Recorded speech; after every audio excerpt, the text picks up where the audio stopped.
കഴിഞ്ഞ ഒന്നര ദിവസം മുമ്പുള്ള സംഭവവികാസങ്ങൾ കേട്ടാൽ നമ്മൾ പറയും ഈ കൊച്ചു കേരളത്തിൽ എന്തൊക്കെയാണ് നടന്നു പോകുന്നതെന്ന്. മറ്റൊന്നുമല്ല, ശിരൂരിലുള്ള മാതൃകാപരമായ ഒരു രക്ഷാപ്രവർത്തനം അല്ലെങ്കിൽ ഒരു പ്രവൃത്തി അതിപ്പോൾ വേറൊരു തലത്തിലേക്ക് പോയിക്കൊണ്ടിരിക്കുകയാണ്.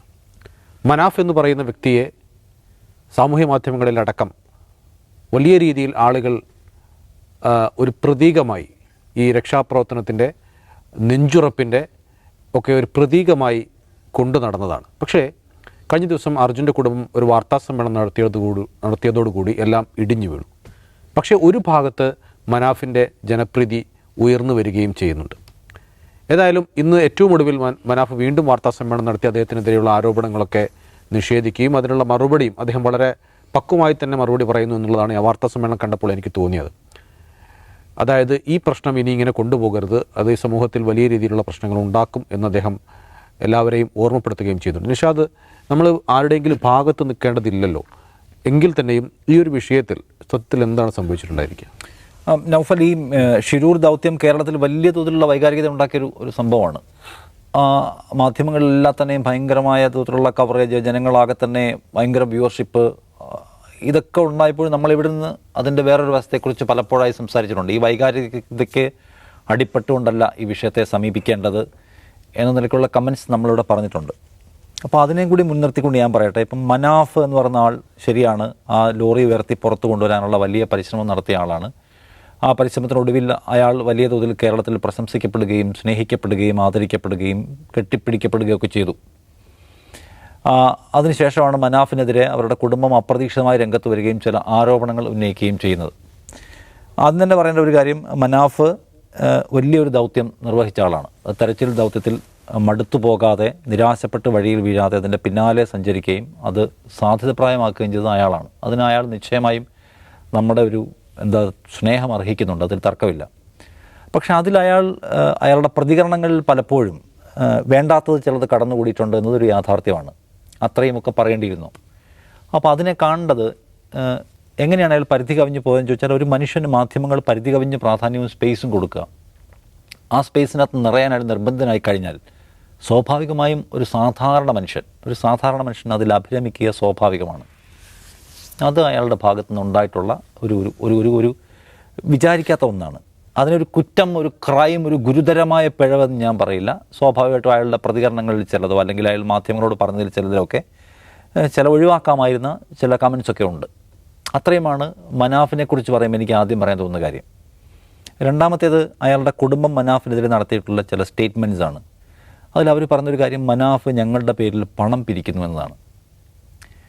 അത് ഗുരുതരമായ ഒരു ആരോപണമാണ്. മനാഫിനെ കേരളം നേരത്തെ നൗഫൽ പറഞ്ഞതുപോലെ വലിയൊരു പ്രതീകമായി ഉയർത്തി നിർത്തിയിരിക്കെ അയാൾക്കെതിരെ ഒരു ഗുരുതര ആരോപണം ഉന്നയിക്കുകയാണ്. പക്ഷേ അവർക്ക് അതൊരു ആരോപണം മാത്രമാണ്, അതിന് തെളിവൊന്നും ഹാജരാക്കാൻ അവർക്ക് പറ്റിയിട്ടില്ല. അങ്ങനെ താൻ പണം പിരിക്കുന്നതിൻ്റെ തെളിവ് ഹാജരാക്കിയാൽ തന്നെ കോഴിക്കോട് വെച്ച് കല്ലെറിഞ്ഞു കൊന്നോളൂ എന്ന് മനാഫ് പറയുന്നു. രണ്ടാമത്തേത്, അവരുടെ കുടുംബത്തിൻ്റെ വൈകാരികതയെ മോശമായി സ്പർശിക്കും വിധത്തിൽ അദ്ദേഹം കുട്ടിയെ ദത്തെടുക്കുന്നു എന്ന് പറഞ്ഞു എന്നുള്ളതാണ്. അപ്പോൾ ഞാൻ കാണുന്നത് മനോരമ ന്യൂസിന് കൊടുത്തിട്ടുള്ള ഒരു സൗണ്ട് ബൈറ്റാണ് കാണുന്നത് ഇയാളുടെ. ഇതിൽ മനാഫ് പറയുന്നത്, എനിക്കിനി 4 കുട്ടികളാണ്.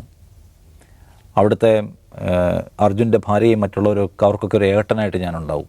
അവരുടെ എല്ലാ സുഖദുഃഖങ്ങളിലും ഞാനുണ്ടാവും എന്ന് വെച്ചാൽ അവരുടെ ഫാമിലിയുടെ ഭാഗമാകുമെന്നാണ് അയാൾ ഉദ്ദേശിക്കുന്നത്. അല്ലാതെ ഞാൻ ഈ കുട്ടിയെ ദത്തെടുക്കുന്നു, ഈ കുട്ടിയെ ഏറ്റെടുക്കുന്നു, കുട്ടിയുടെ പഠന ചെലവ് ഞാൻ വഹിക്കാം എന്നൊന്നും പറഞ്ഞ് കണ്ടില്ല. ഇനിയിപ്പോൾ വേറെ എവിടെയെങ്കിലും ഉണ്ടെന്ന് അറിയില്ലേ, ഞാൻ ഈ കണ്ട ബൈറ്റാണ്, ഞാൻ സെർച്ച് ചെയ്യുമ്പോൾ കണ്ടത് മുഴുവൻ ഇതാണ്.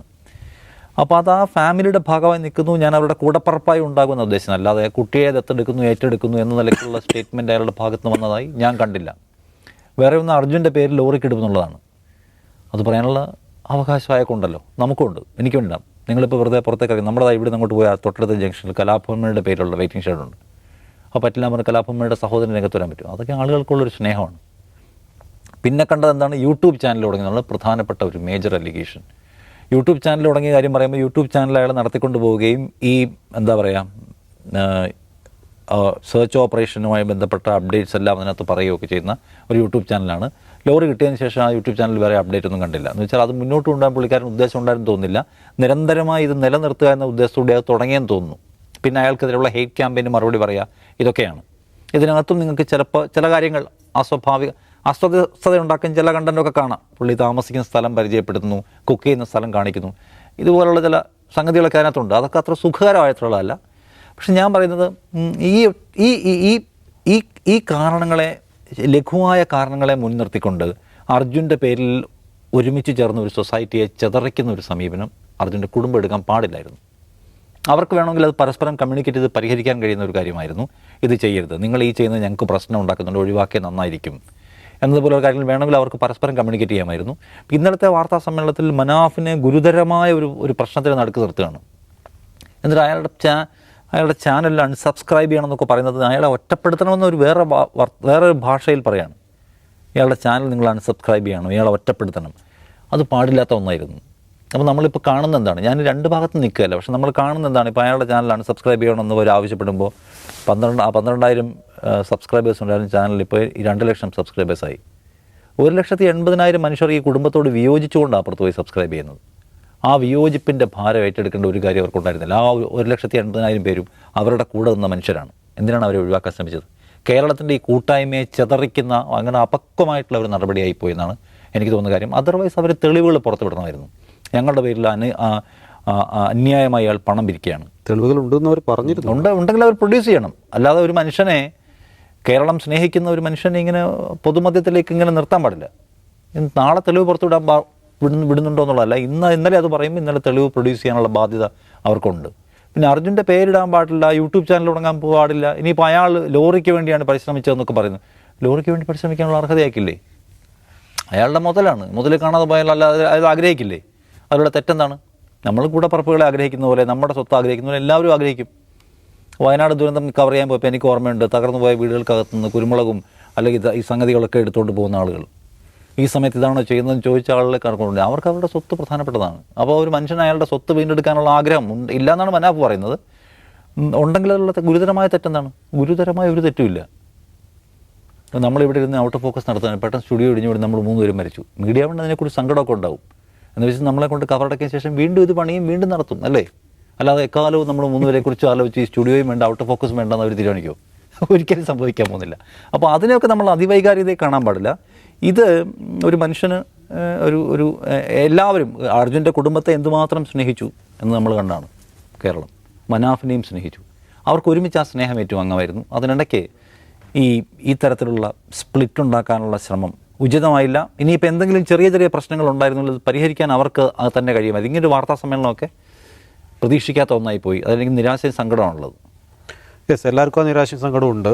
പക്ഷേ ഇതിൽ വേറൊരു വശം നമ്മൾ സ്വയം വിമർശനാത്മകമായി ചിന്തിക്കുകയാണെങ്കിൽ, മനാഫ് പറഞ്ഞൊരു കാര്യമുണ്ട്, നിങ്ങളാണ് എന്നെ വലുതാക്കിയത്, നിങ്ങളാണ് എൻ്റെ മുന്നിൽ മൈക്കുമായിട്ട് വന്നത്, നിങ്ങളാണ് എൻ്റെ മുന്നിൽ ക്യാമറയുമായിട്ട് വന്നത്.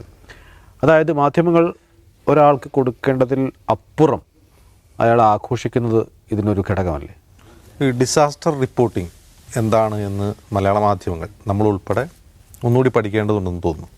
എന്നുവെച്ചാൽ അങ്ങനൊരു സ്വയം നിയന്ത്രണം മലയാള മാധ്യമങ്ങൾക്കുണ്ടായിരുന്നു. അതിപ്പോൾ സമീപകാലത്ത് കൈമോശം വന്നതാണ്. അതിൻ്റെ കാരണവും കണ്ടെത്താനൊക്കെ കഴിയും, കണ്ടെത്തി പരിഹരിക്കേണ്ടതാണ്. കാരണം വെച്ചാൽ ഡിസാസ്റ്റർ റിപ്പോർട്ടിങ്ങിൽ അന്താരാഷ്ട്ര മാധ്യമങ്ങൾ പാലിക്കുന്ന ചില മിനിമം ഡീസൻസി ഉണ്ട്. മിനിമം സെൽഫ് റെഗുലേഷൻ ഉണ്ട്. ആ റെഗുലേഷൻ നമ്മൾ ഷിരൂർ ദൗത്യത്തിൽ നമ്മൾ കണ്ടില്ല എന്നുള്ളതാണ് എനിക്ക് തോന്നുന്നത്. അതിനെ ഒരുതരം സീരിയൽ വൽക്കരിക്കുക, നമ്മൾ തുടർ സീരിയലിൽ കണ്ണീർ സീരിയലുകൾ വൽക്കരിക്കുന്ന പോലെ അതിവൈകാരികത കുത്തി നിറച്ച റിപ്പോർട്ടുകൾ, എക്സ്റ്റെൻസീവായിട്ടുള്ള തുടരൻ റിപ്പോർട്ടുകൾ, രാവിലെ മുതൽ വൈകുന്നേരം വരെ അതിൻ്റെ പുറകെ പിന്നെ ലൈവ് അത്തോൺ, രാവിലെ തുടങ്ങി വൈകുന്നേരം വരെ അത് തന്നെ കാണിച്ചുകൊണ്ടിരിക്കുക. ആക്ച്വലി യഥാർത്ഥത്തിൽ അതെന്താണ് അതുകൊണ്ട് ഉദ്ദേശിക്കുന്നത്? മനുഷ്യരുടെ ഇമോഷനെ ഒരുതരം ഒരു ഇമോഷണൽ പോൺ സൃഷ്ടിക്കുകയാണ് അവിടെ ചെയ്യുന്നത് എന്നാണ് എനിക്ക് തോന്നുന്നത്. ആളുകളുടെ ഈ വികാരത്തെ മുതലെടുക്കാനുള്ളൊരു ശ്രമമായിട്ടാണ് ഞാൻ അതിനെ മനസ്സിലാക്കുന്നത്. യഥാർത്ഥത്തിൽ അവിടെയാണ് ഇതിൻ്റെ പ്രശ്നം. അതിൻ്റെ പ്രശ്നം തുടങ്ങുന്നത് എങ്ങനെയാണ്? അതർവൈസ് അങ്ങനെയല്ല, വളരെ മികച്ച രീതിയിലുള്ള റിപ്പോർട്ടിങ്ങാണ് ഷെഡ്യൂളിൽ നടന്നതെങ്കിൽ ഒരുപക്ഷെ മനാഫിൻ്റെയോ ഈശ്വർ മാൽപ്പയുടെയോ രഞ്ജിത്ത് ഇസ്രായേലിൻ്റെയോ ഒരു ബൈറ്റ് ഒരു തവണയെങ്കിലും മാത്രമേ ഈ മാധ്യമങ്ങൾ കാണിക്കാനുള്ളൂ. ചിലപ്പോൾ അവരെ കാണിച്ചില്ല എന്ന് വരും, അവരോട് ഒരു അഭിപ്രായം പോലും തരില്ല എന്ന് വരും. കാരണം അവർ ആ സീനിൽ അവർ അത്രമാത്രമേ പ്രസക്തിയുള്ളൂ. ഇപ്പോൾ മനാഫിനെ സംബന്ധിച്ച് മനാഫിൻ്റെ ലോറിയാണ് പോയത്, ലോറി പോയതിൽ സങ്കടമുണ്ടോ എന്നൊരൊറ്റ ചോദ്യത്തിനും പ്രസക്തിയുള്ളൂ. മറ്റേ അദ്ദേഹത്തിൻ്റെ ഒരു അഭിപ്രായത്തിനോട് പ്രസക്തിയില്ല. പക്ഷെ അവിടെ എന്താ സംഭവിച്ചത്? ഇവിടെ തന്നെയാണ് ലോറി വീണത് എന്ന് മനാഫ് എന്ന ഒരു സാധാരണ മനുഷ്യൻ അതിവൈകാരികതയോടെ പറയുന്നു. അതിന് മനാഫിനെ പ്രേരിപ്പിക്കുന്നത് എന്താണ്?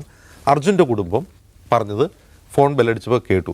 ഏറ്റവും അവസാനം ആ ലോറി കണ്ടത് ആ പൊസിഷനിലാണ്. അപ്പോൾ ലോറി അവിടെ ഉണ്ടാവുമെന്ന മനാഫ് എന്നൊരു സാധാരണ മനുഷ്യൻ്റെ വാദത്തെ ഈ രക്ഷാപ്രവർത്തന സംഘത്തിന് പരിഗണിക്കേണ്ടി വരുന്നു. എന്തുകൊണ്ടാണ്? മാധ്യമങ്ങൾ അത് എക്സ്റ്റെൻസീവായിട്ട് കാണിച്ചുകൊണ്ടിരിക്കുന്നു. നൗഫൽ ശ്രദ്ധിക്കുന്നുണ്ടാവും, ഈ 1-ാം ദിവസം അവിടെ തെരച്ചിൽ തുടരുമ്പോൾ നേവി സംഘവും NDRF സംഘവും അവിടെ എല്ലാം നിൽക്കുന്നത്. അവർ പുഴയിൽ തിരഞ്ഞുകൊണ്ടിരിക്കുകയാണ്. കാരണം അവർ പ്രൊഫഷണലുകളാണ്, അവർക്കറിയാം ഇതെന്താ സംഭവിച്ചിരിക്കാൻ സാധ്യത. അത്ര ഹ്യൂജ് ആയിട്ടുള്ളൊരു ലാൻഡ് സ്ലൈഡാണ്, അവിടെ കിടന്ന വാഹനങ്ങളൊക്കെ പുഴയിൽ പോകാനാണ് സാധ്യത എന്ന് അറിഞ്ഞുകൊണ്ടാണ് അവർ പുഴയിൽ തിരഞ്ഞുകൊണ്ടിരിക്കുന്നത്. പക്ഷേ ഇവർ പറയുന്നത് മാധ്യമങ്ങൾ നിരന്തരം ഇങ്ങനെ കാണിക്കുകയും ഇവിടെ തന്നെയാണ് കാണിക്കുകയും ചെയ്യുമ്പോൾ ഇവർ ആ സമ്മർദ്ദത്തിൽ പെടുകയാണ്. ഇപ്പോൾ ഈശ്വർ മാൽപേ അദ്ദേഹം ഒരു സ്വയം സന്നദ്ധനായിട്ട് മുങ്ങിത്തമ്മ വന്ന ആളാണ്. ഈശ്വർ മാൽപേ എന്തെങ്കിലും ആ രക്ഷാപ്രവർത്തകർ വഴിതെറ്റിച്ചു എന്ന് നമ്മൾ പറയുന്നില്ല. പക്ഷേ അദ്ദേഹം വരുന്നു, അദ്ദേഹം അധികാരികൾ സഹകരിക്കുന്നില്ല എന്നുകൊണ്ട് തിരിച്ചു പോകുന്നു, അങ്ങനെ കുറേ കാര്യങ്ങളൊക്കെ ഉണ്ടായി. ഇപ്പോൾ ഈശ്വർ മാൽപേക്കെതിരെയും അർജുൻ്റെ കുടുംബം പറയുന്നുണ്ട് ചില കാര്യങ്ങൾ. എന്താണ് പറയുന്നത്? ഈശ്വർ മാൽപേ യൂട്യൂബിന് വ്യൂവേഴ്സ് ഉണ്ടാക്കാൻ വേണ്ടി ശ്രമിച്ചു എന്നാണ് അവരുടെ ആരോപണം. അപ്പോൾ ഈശ്വർ മാൽപേ അതിന് പറയുന്ന മറുപടി എന്താണെന്ന് വെച്ചാൽ, ഞാൻ യൂട്യൂബ് ചെയ്യുന്നുണ്ട്, അതിൽ നിന്ന് കിട്ടുന്ന വരുമാനം ഞാൻ ഉപയോഗിക്കാറില്ല, എനിക്ക് 2 ആംബുലൻസ് സർവീസാണ് സൗജന്യമായിട്ട് ചെയ്യുന്നതാണ്, അതിനുവേണ്ടി ഉപയോഗിക്കുകയാണെന്നാണ് പറയുന്നത്. അപ്പോൾ ഇത് രണ്ട് മനുഷ്യരാണ്. ഏത്? മനാഫും ഈശ്വർ മാൽപേ 2 മനുഷ്യരാണ്.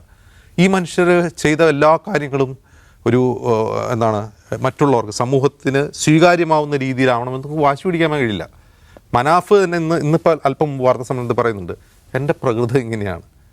അയാൾക്കത് മാറ്റാൻ കഴിയില്ല. അയാൾ വൈകാരികമായാണ് ഓരോ കാര്യത്തോടും പ്രതികരിക്കുന്നത്. അർജുൻ മരിച്ചു എന്നറിയുമ്പോൾ അയാൾ സങ്കടപ്പെടുന്നു. അർജുൻ്റെ കുട്ടിക്ക് ഇനി ആരുമില്ലോ എന്നോർത്ത് ആകുലപ്പെടുന്നു. ഓന് ഞാനുണ്ടെന്ന് അയാൾ സ്വയം തീരുമാനിച്ച് പ്രഖ്യാപിക്കുന്നു. അതൊക്കെ അയാളുടെ സ്വഭാവമാണ്. അപ്പോൾ നമുക്കൊന്ന് ഇത് ഇച്ചിരി ഓവറല്ലേ? ഈ ഓവർ ആയിട്ട് റിയാക്ട് ചെയ്യുന്ന, ഓവർ ഇമോഷണലായിട്ടുള്ള മനുഷ്യർ കൂടി ഉൾപ്പെട്ടതാണ് ഈ സമൂഹം, ഈ ലോകം. അങ്ങനെയുള്ള മനുഷ്യർ കൂടി ഉള്ളതുകൊണ്ടാണ് നമുക്കൊക്കെ ഇതിവിടെ ജീവിക്കാൻ പറ്റുന്നത്. അതർവൈസ് നൗഫൽ ചുമ്മാ ഒന്ന് ആലോചിച്ച് നോക്കുക. ഇപ്പം ഞാൻ വെള്ളത്തിൽ പോയി, ഷിരൂരിൽ വെള്ളത്തിൽ പോയി, നൗഫൽ എത്ര ദിവസം വന്നിട്ട് അവിടെ പുഴക്കര നിൽക്കും? അങ്ങനെ ഉണ്ടല്ലോ. അല്ലെങ്കിൽ നിഷാദ് വെള്ളത്തിൽ പോയി, ഞാൻ പോയി നിൽക്കുമോ? 2 ആഴ്ച അവിടെ പോയി നിന്നിട്ട് എന്നെ കിട്ടിയില്ല. ഇപ്പം നിഷാദിൻ്റെ വണ്ടിയിൽ ഞാൻ പോകുമ്പോൾ ഞാൻ വെള്ളത്തിൽ പോയി നിൽക്കുക, നിഷാദ് എത്ര ദിവസം ഷിരൂർ പുഴയുടെ അവിടെ നിൽക്കും? അപ്പോൾ ഇങ്ങനെ ഓവറായിട്ടുള്ള മനുഷ്യരുള്ളതുകൊണ്ടാണ് ഈ ഭൂമി സുന്ദരമാവുന്നത്. അത് നമുക്ക് സ്വീകാര്യമാവോ ഇല്ലയോ എന്നുള്ളത് നമ്മുടെ ജഡ്ജ് ചെയ്യേണ്ട കാര്യമല്ല. അതായത് വളരെ മനോഹരമായിട്ട് ഇന്ന് ആ വാർത്താ സമ്മേളനത്തിൽ പറയുന്നുണ്ട്, ഞാനിങ്ങനെയാണ്, എനിക്കിങ്ങനെ പ്രതികരിക്കാൻ കഴിയും. അങ്ങനെയുള്ള മനുഷ്യരുമുണ്ട്. ഇതാണ് പ്രശ്നം. ഇനി അർജുൻ്റെ കുടുംബത്തിലേക്ക് നോക്കിക്കഴിഞ്ഞാൽ, നമ്മുടെ കുടുംബത്തിലെ ഒരാൾ മരിച്ചുപോയി കഴിഞ്ഞിട്ട് ഒരാൾ കുടുംബവുമായി ഒരു ബന്ധവുമില്ലാത്ത ഒരാൾ, ചിലപ്പോൾ തൊഴിലുടമയാകാം, അല്ലെങ്കിൽ വേറെ എന്തെങ്കിലും ഒരു സുഹൃത്താണെന്ന് തന്നെ കരുതുക. അദ്ദേഹം മാധ്യമങ്ങളോട് ഇയാളെപ്പറ്റി വളരെ വൈകാരികമായി സംസാരിക്കുന്നു. ആ കുടുംബത്തിൽ ഞാൻ ഉണ്ടെന്ന് പറയുമ്പോൾ ഇവർ വിചാരിക്കുന്നത് ഇയാൾക്ക് എന്തിൻ്റെ കേടാണ് എന്ന് തോന്നിയേക്കാം. ആ പ്രശ്നമാണ് അവർക്ക് പ്രധാനമായിട്ടും ഉണ്ടാവുക. അങ്ങനെ ഒരു പ്രശ്നം തോന്നിക്കഴിഞ്ഞാൽ അയാളെ വിളിച്ചിട്ട് പറഞ്ഞാൽ മതി, നിങ്ങളിങ്ങനെ പറയല്ലേ, ഇത് ഞങ്ങളുടെ കുടുംബത്തിന് നാണക്കേടാണ്, നിങ്ങൾ ഞങ്ങളുടെ കുട്ടിയെ നോക്കിക്കോളാം എന്നൊക്കെ പറയുന്നത് ഞങ്ങളുടെ കുടുംബത്തിന് മോശമാണ് എന്ന് പറഞ്ഞാൽ മനാഫിനത് മനസ്സിലാവില്ലേ? അപ്പം ഞാൻ വിചാരിക്കുന്നത് ഈ അർജുൻ്റെ കുടുംബം ഇന്നലെ നടത്തിയ വാർത്താ സമ്മേളനം അതൊരു വളരെ മോശം പ്രവൃത്തിയായി പോയി എന്നാണ് എനിക്ക് തോന്നിയത്. അങ്ങനെ പ്രതികരിക്കാൻ പാടില്ലായിരുന്നു അവർ. അതുണ്ടാക്കുന്നൊരു അപകടം എന്താണെന്ന് വെച്ചാൽ, നമുക്കിനി വികാരങ്ങൾ പ്രകടിപ്പിക്കാൻ കഴിയാത്തൊരിടമായി കേരളം മാറും. നമുക്ക് ഒരാളോടൊരു വികാരം പ്രകടിപ്പിക്കാൻ കഴിയില്ല. അതെൻ്റെ ഒരു ആത്മാർത്ഥ സുഹൃത്തായിരുന്നു, അവൻ എനിക്ക് ജീവനായിരുന്നു എന്ന് പറഞ്ഞാൽ നീ ആരടാ എന്ന് ചോദിക്കുന്നൊരു കാലം വരാൻ പോവുകയാണ്. അത് പറയാൻ നീ ആരടാ എന്ന് ചോദിക്കുന്നൊരു കാലം വരാൻ പോവുകയാണ്. ഇതൊരു മോശം മനുഷ്യ സംസ്കാരത്തിൻ്റെ ഒരു ഉദാഹരണമായിട്ട് വേണം ഈ കുടുംബത്തിൻ്റെ പ്രത്യേകത കാണാൻ. അതിനർത്ഥം അവർക്ക് ഇപ്പം മനാഫിൻ്റെ ഓവറായിട്ടുള്ള റിയാക്ഷനിൽ അവർക്ക് എന്തെങ്കിലും വിഷമം ഉണ്ടായിട്ടില്ല, അവരുടെ ഇമോഷണൽ പറയുന്നത് തീർച്ചയായിട്ടും അതുണ്ടാവും. അവർക്കൊരു അസ്വസ്ഥത തോന്നിയിട്ടുണ്ടാവും എന്ന് തന്നെയാണ് ഞാൻ വിചാരിക്കുന്നത്. ആ അസ്വസ്ഥത പരിഹരിക്കേണ്ടത് വാർത്താ സമ്മേളനം വിളിച്ചായിരുന്നില്ല, മനാഫിനെ വിളിച്ചു പറഞ്ഞാൽ തന്നെ മനാഫ് അത് തന്നെ പറയുന്നത്, എൻ്റെ ഭാഗത്ത് നിന്ന് ചെറിയ പ്രശ്നങ്ങളുണ്ടായി, ഞാനങ്ങനെ മാധ്യമങ്ങളോട് ഒരുപാട് ഓവറായിട്ട് എക്സ്റ്റെൻസീവായി സംസാരിക്കരുതായിരുന്നു അർജുനെക്കുറിച്ച് എന്നാൽ മനാഫ് തന്നെ പറയുന്നുണ്ട്. മനാഫിനും അത് മനസ്സിലായിട്ടുണ്ട്. ഇത് നേരെ വിളിച്ചു പറഞ്ഞാൽ തീരുന്നൊരു കാര്യത്തെയാണ് അങ്ങനെ മോശമായി ചിത്രീകരിച്ചത്. എന്തായാലും ഇതൊരു ആരോഗ്യമുള്ളൊരു സമൂഹത്തിൽ നമുക്ക് കാണാൻ കഴിയുന്നൊരു മാതൃകയല്ല. എല്ലാറ്റിനും അപ്പുറം ഇതിലൊക്കെ അഭിപ്രായം പറയുക എന്ന് പറഞ്ഞാൽ വളരെ പെയിൻഫുള്ളാണ്. മനുഷ്യന്മാരുടെ ജീവിതമാണ്, മനുഷ്യരുടെ സ്വഭാവമാണ്. നമ്മളിവിടെ ഇരുന്ന് ജഡ്ജ് ചെയ്യുക എന്ന് തന്നെ ഒരു മോശം കാര്യമായിട്ടാണ് എനിക്ക് തോന്നുന്നത്. യെസ്, ഏതായാലും ആ ഒരു എല്ലാവർക്കും മാതൃകയായ ആ ശിരൂർ ദൗത്യം ഇങ്ങനെ ആയി പര്യവസാനിക്കുകയല്ല വേണ്ടത്, മറിച്ച് മനുഷ്യർ തമ്മിലുള്ള ഐക്യത്തിലേക്ക് അതൊരു വഴികാട്ടിയാവുക തന്നെയാണ് വേണ്ടത്. ഇന്നത്തെ ഔട്ട് ഓഫ് ഫോക്കസ് ഇവിടെ പൂർത്തിയാവുന്നു. നാളെ വീണ്ടും കാണാം. നമസ്കാരം.